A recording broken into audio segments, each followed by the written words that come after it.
We want to prevent downward and backward facial growth, and this is often linked with a breathing problem. When nasal breathing is not working properly, people tend to switch to mouth breathing, and that can affect both function and development over time. The tongue is a key part of this process because it has two main jobs. You can think of it as having two modes, a swallowing mode and a breathing mode. In swallowing mode, the tongue moves back towards the pharynx. This helps close off the airway for a moment, so food does not go into the trachea and instead goes down the correct path. But breathing mode is different.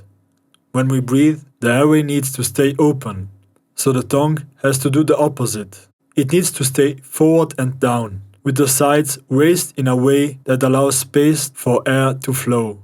If the tongue is lifted back and up while breathing, it partially narrows the airway.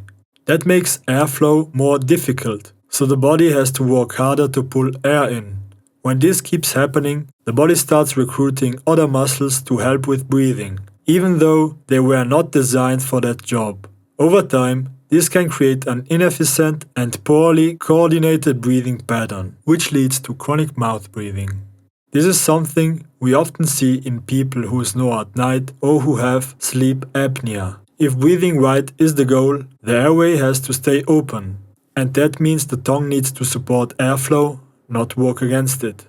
If you want to start preventing these problems at the level of the whole mechanism, write me at info@postureispower.com.